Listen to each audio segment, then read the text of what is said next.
नमस्कार। संतोष की रिपोर्ट में आप सबों का स्वागत है। और आज हम संतोष की रिपोर्ट में बात मुख्यमंत्री के उस ड्रीम की करने जा रहे हैं जिसके सहारे बिहार को वो अब औद्योगिक नगरी के रूप में डेवलप करना चाहते हैं।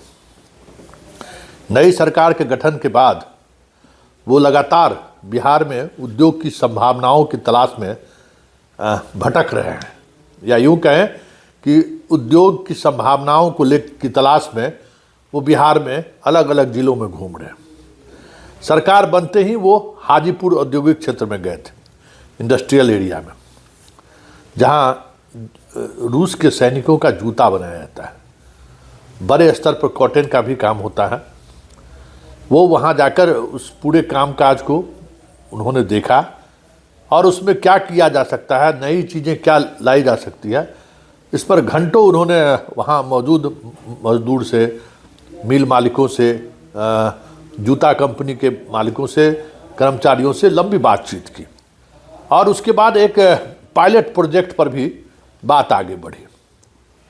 फिर बीच में वो सुधा के फैक्ट्री का भी उन्होंने निरीक्षण किया, जो बिहार में दुग्ध क्रांति, सफ़ेद क्रांति के रूप में उसकी पहचान रही है। सुधा का प्रोजेक्ट का भी काफ़ी समय तक उन्होंने निरीक्षण किया। सुधा के सफ़र के बारे में उनको जानकारी दी गई कि कैसे सुधा आज अमेरिका के बाज़ार को अपनी तरफ खींच रहा है। बहुत सारी चीज़ें बताई गई। वहाँ भी लगभग घंटों वो वहाँ रहे, काफ़ी लंबी बातचीत हुई। उसमें और बेहतर क्या किया जा सकता है उस पर भी चर्चा हुई। और आज वो बक्सर के नवानगर गए, जो वो विशेष इकोनॉमिक जोन घोषित किया गया। लगभग 450 एकड़ में ये विशेष इकोनॉमिक जोन के तहत इंडस्ट्री लगाने की बात हो रही है। ज़रा उस, हालांकि सारे वीडियो आप देख ही रहे हैं, आज जो जहाँ गए हैं वहाँ है क्या, ज़रा उस पर एक बार आप गौर से देखिए। तीनों प्रोजेक्ट पर बिहार के जो कुछ इलाके हैं जहाँ इंडस्ट्री है, उन इलाकों में ये इन दिनों घूम रहे हैं। तो ये तीसरी विजिट है इनकी इस तरीके के इलाकों की। तो यहाँ देख सकते हैं आप कि पानी का बोतल बन रहा है, पेप्सी, कोक और इथेनॉल की फैक्ट्री लगी है। इन तीनों प्रोजेक्ट को देखने के बाद जो आपको हमने वीडियो में भी बहुत सारी चीज़ें आपको दिखाई है हमने, ज़रा गौर करिए कि कहाँ बिहार खड़ा है औद्योगिक रूप से। मतलब कह सकते हैं कि शून्य, बिहार शून्य पर खड़ा है। बरौनी में भी कुछ इसी तरीके के प्लांट लगे हैं, इथेनॉल के प्लांट लगे हैं, और कुछ यही पेप्सी और कोक का प्लांट लगा है। मतलब इस उद्योग के क्षेत्र में बिहार अभी भी देश के मानचित्र में फिसड्डी है। अधिकांश चीनी मिलें बंद हैं, कुछ चीनी मिलें चल रही हैं। बरौनी के कह सकते हैं कि 2-3 प्रोजेक्ट को छोड़ दीजिए जो बहुत पहले से चला आ रहा है, इसके अलावा कोई उस तरीके से नई चीज़ें अभी तक सामने नहीं आई हैं। हाँ, मधेपुरा में रेल का इंजन, छपरा में ये पहिया बनाया जा रहा है। ये सब पहले से बिहार के इंडस्ट्री की अगर हम बात करें तो ये कुछ उदाहरण हैं जो सफलतापूर्वक जिसका परिचालन हो रहा है।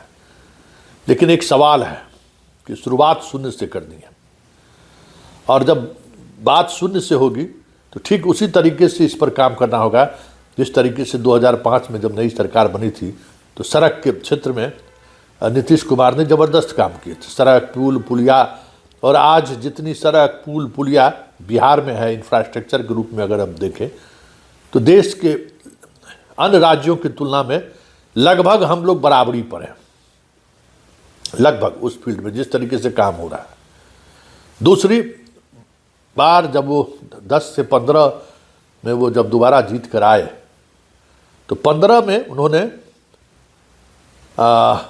15 से पहले ही बिजली के क्षेत्र में उन्होंने काम शुरू किया, और 20 आते आते उसने बिजली के क्षेत्र में मतलब कह सकते हैं कि आत्मनिर्भर बिहार बना दिया उन्होंने। ऐसा कौन ऐसा गांव है जहां 10 से 15 घंटा या 20 घंटा 24 घंटा बिजली नहीं रहा है? तो बिहार में इंफ्रास्ट्रक्चर को लेकर बिजली और सड़क के फील्ड में अब बहुत कुछ करने की आवश्यकता नहीं है, या बहुत कुछ करने की अब गुंजाइश भी नहीं है। और ये दो चीज़ें अगर पहुंच गई हैं तो अब इसके सहारे इंडस्ट्री वैसे भी पहुंचनी चाहिए, क्योंकि ये दो मूल कारक हैं किसी भी उद्योग को जगह का स्पेस मिलने के लिए। बिजली है तो बेहतर होगा, सड़कें हैं तो कम्युनिकेशन, माल भेजने में और बिकने में आसानी होगी। लेकिन एक सवाल है, जो सवाल आज के इस खबर के सहारे हम सरकार तक पहुंचाना चाहते हैं। सुधा, जहाँ से सुधा का सफ़र शुरू हो गया है और जहाँ सुधा आकर ठहर सी गई है, एक बड़े बदलाव की ज़रूरत है। आज सुधा की जगह पर हर घर में कह सकते हैं कि धीरे धीरे धीरे धीरे अमूल का प्रवेश होता जा रहा है। अमूल के तुलना में आज हमारे यहाँ सुधा की वो स्थिति नहीं है। 10 बरस बाद पूरे बिहार के गांव-गांव में अमूल छा जाए तो कोई बड़ी बात नहीं होगी।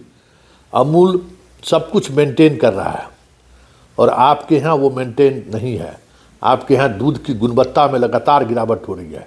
आपके यहाँ सुधा के दही में जो पहले मज़ा था वो मज़ा नहीं है। सुधा के काला जामुन में पहली वाली बात नहीं है। हम लोग आपके इस प्रोडक्ट का इस्तेमाल करता रहा हमें। अब हमारे घर में भी जो है सो अमूल का प्रवेश हो चुका है, क्योंकि अमूल जो बिहार में उसी दूध, जिस दूध से आप सुधा बना रहे हैं, उसी दूध से अब अमूल यहाँ फैक्ट्री लगाकर दूध का उत्पादन कर रहा है। बस जो फ़र्क है वो ईमानदारी का फ़र्क है, कमिटमेंट का फ़र्क है। जो सुधा का जो आप स्वयं संगठन बनाए हैं, सुधा में जिस तरीके से लोगों को आपने लाया है, एक कह सकते हैं कि भ्रष्टाचार की सारी प्रकाष्ठाओं को तोड़ डाला है इन लोगों ने। सुधा के ब्रांड को लोग वापस कर रहे हैं, सुधा के द्वारा भेजा गया दूध लोग वापस कर रहे हैं। ज़रा उसकी जांच कभी करा लीजिए। इसलिए जिस स्तर पर सुधा के फील्ड में भ्रष्टाचार बढ़ रहा है, बहुत मुश्किल है सुधा को ब्रांड के रूप में बचाए रखना। तो एक सबसे बड़ी चुनौती ये है कि जो आपके पास है उसको हम कैसे मजबूती दे सकते हैं, इस पर नए सिरे से विचार करने की जरूरत है। और एक बात जो मक्के के क्षेत्र में, हमारे यहाँ मक्का, केला, सब्जी प्रचुर मात्रा में इसका उत्पादन होता है। जब तक हम उस क्षेत्र में काम नहीं करेंगे तो पेप्सी या कोक और पानी बनाकर पूरे देश के स्तर पर अपनी पहचान आप नहीं बना सकते हैं। आपको उस फील्ड में जाना होगा, सब्जी के क्षेत्र में, केला के क्षेत्र में, मकई के क्षेत्र में। मकई से जो बेहतर उत्पादन उसका जो बन सकता है, ये इस फील्ड में बिहार को आगे बढ़ाने में सरकार को मदद करनी होगी। जो छोटे छोटे खाने, सत्तू के फील्ड में, मतलब अभी ये सब जितने चीज़ें हैं वो अलग अलग लोगों के एफर्ट से चीज़ें चल रही। मखाना, आज क्या है कि मखाना पैदा करने वाला देश का सबसे बड़ा राज्य है, लेकिन उस मखाना से हम कुछ अलग प्रोडक्ट बनाकर पूरे देश और दुनिया में बिहार के इस मखाना को हम ब्रांड बना सके, इसकी गुंजाइश हमारे पास नहीं है। तो भले डबल इंजन की सरकार है, उद्योग पर बड़ी बड़ी बातें हो रही हैं, अभी उद्योग खड़े नहीं हुए कि हम CISF की तर्ज पर हम पुलिस फोर्स का गठन करने की बात सोचने लगे। और वो फोर्स कहाँ रहेगा? सब नेतवन सब के घर पर, जो इंडस्ट्री के नाम पर जो है सो बिहार को चूना लगाता रहा।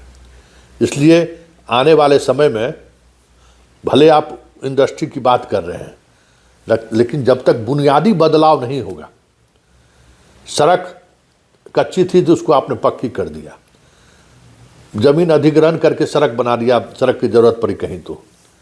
लगभग यही स्थिति बिजली के क्षेत्र में भी था। लेकिन उद्योग लगाने के लिए आपको कई तरह की चीज़ें आपको मुहैया करानी होगी।